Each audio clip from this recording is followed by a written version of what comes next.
We can't all make it to retirement with millions of dollars saved up from several decades of savings. However, that doesn't mean you can't retire and live comfortably. In this video, we'll show you how you can retire and live your best life on a fixed income. Number 1, cut back on unnecessary expenses.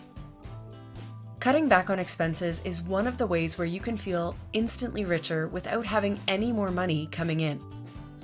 It's a great feeling, but the difficulty lies in knowing what to cut back on. Since everyone's expenses are different, there's no real cookie-cutter model that everyone can fit into. However, there are certain things that people tend to spend money on, and it's likely that you do too.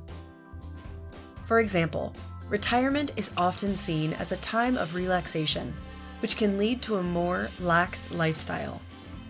This can have some negative consequences regarding eating out, which also happens to be the most common unnecessary expense for retirees. It takes time and effort to make meals at home, so when the alternative of eating out is thought of, it seems too good to pass up. However, while you're eating away at your meal, you'll notice how quickly the takeout is eating away at your wallet. Keep watching until the end of the video because we'll share a great bonus tip that can help you still enjoy unnecessary expenses like eating out once in a while without having to spend nearly as much. Number 2, consider downsizing your home. This can have a major impact on the amount you're paying for your current lifestyle. Most people aim to completely cover their mortgage by the time they retire, to make their shelter almost free when compared to the cost of a mortgage. For any of you watching who are in this situation, feel free to share in the comments below how much it impacted your life and how much easier it's made living for you. Unfortunately, it's possible that you may not have finished paying for your home, which can make living on a fixed income tough. It's a good idea to take a look at your current living situation. If it's just you or you and a spouse, and you have a 5-bedroom home that you haven't totally paid off, then it's probably a good idea to downsize because you're just paying for extra space, and on a fixed income, this can be extremely difficult. There's also no harm in renting an apartment during this time because now that you're retired, you no longer need to build assets since that's usually the goal for retiring. Number 3, invest in energy-efficient appliances. Even if you've cleared your mortgage, you're always going to have to pay utilities, and the biggest utility that any person pays for is electricity. Fortunately, some simple changes can make all the difference on your energy bills year to year, helping you move through life with ease, retired on a fixed income. Firstly, the first thing you can do is to check all your appliances and make sure they're Energy Star rated. You can tell if they are because they have a little logo that says Energy Star on it. If you see this logo, then you know it's going to use up much less energy than its competitors, saving you money in the long run. Another major aspect that's often overlooked is leaky windows and doors. The amount of heat and cooling you can lose through this can be surprisingly large, so taking simple measures to make sure that they are properly insulated can go a long way on how often you'll need to heat or cool your home. Bonus tip: if you want to take a deep dive into saving on electricity, then consider going off-grid. This is a pretty extreme jump that can take some time to get used to, but you'll essentially be free from paying any electricity at all. To live off-grid, you'll need to take advantage of solar panels and generators to ensure that you have constant electricity in your home. If you're up for challenges and want to make retiring on a fixed income certain, then this option might be for you. Number 4, save for emergencies. This is something that should be considered as much of a priority as insurance. If you think about it, it's exactly like insurance except for things that insurance usually won't cover. Think of things like a furnace or even an expensive item in your home breaking, like a fridge or an oven. If you're on a fixed income, this can really set you back, so you'll want to be prepared. This can be tough to save for on a fixed income, but it's possible with some organization and planning. As a baseline, you want to budget to make sure you can save about 15% a month, and if you can push it to 20%, that's all the better. This will allow you to grow your emergency fund relatively quickly. To know how much you'll want to save, Calculate your average expenses for 1 month and multiply it by 3 and up to 6 depending on the level of cushioning you want.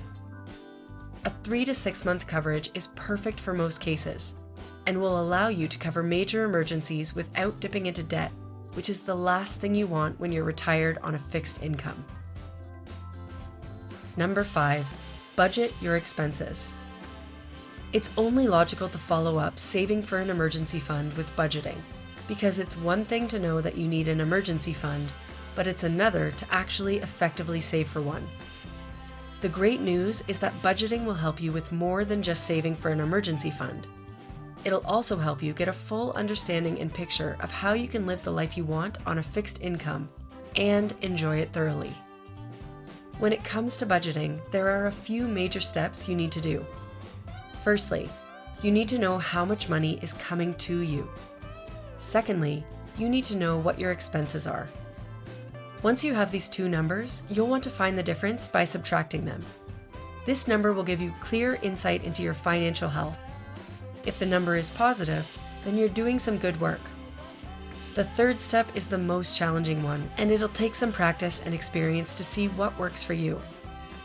You'll want to see what areas you can cut costs and by how much. Since a budget is planned, you can expect things not to go to plan, but don't be discouraged. It's normal for the first few months of budgeting to not go smoothly, but once you find what works for you, you'll be saving in no time. Do you want to learn more about budgeting? Then subscribe to Investors Weekly, where we have the best videos covering all the tips on how to save so you can become a saving expert. Number 6, get an HSA. Ideally, you'll want to have a health savings account before you retire, but it's still a fantastic option if you are. The reason is that the chances of you having health problems beyond 65 years old goes up a lot.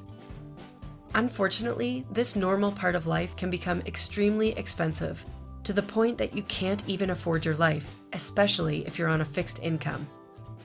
Since this is a savings account, you'll have to be actively putting money into it to grow. But there are numerous benefits. Firstly, contributions are tax deductible, and if you have to take any withdrawals for medical reasons, they are tax-free. Secondly, if you're still working, there's no issue if you change a job, as HSAs are portable and will follow you wherever you go. Thirdly, you have investment options that can allow you to take riskier pathways in exchange for a higher potential return. Lastly, they are also very flexible and cover almost all medical costs, ranging from prescription drugs to vision care, and even some over-the-counter medications. If you're retired, you can exclusively focus on building your HSA, which you can grow extremely quickly depending on how much you're saving every month. Number 7, take advantage of senior discounts. There's really no place that doesn't offer some kind of unique discount to seniors, and if you're retired and on a fixed income, you should absolutely take advantage of them. One place that may surprise you is your taxes. There are several tax deductions that are available to seniors that can help reduce your taxes. For example, if you're 65 and over, you can deduct 7.5% of your tax-adjusted gross income from your taxes. You can also lower your property taxes. But as with all things, make sure you do your research and speak to a financial advisor, as it may vary between states. Another place you can take advantage of senior discounts is the grocery store. Without question, the majority of senior discounts fall between the days of Tuesday and Thursday for most stores. You can expect anything between 5 to 10% of savings on your entire bill if you can prove you are between 55 and 60 years or older. Some common stores are Kroger, Publix, Wegmans, and Giant Eagle. Lastly, as a retired person, you'll likely want to travel, and luckily there are discounts there too. For example, American Airlines gives 10% off flights if you're 65 and over, and Best Western hotels also offer a 10% discount on stays for customers over the age of 60. With a little bit of searching, you can easily cut your travel expenses down. A whole video can be made for the number of discounts that seniors can take advantage of. If you want to learn more, then help get this video to 300 likes and we'll make a whole video on it.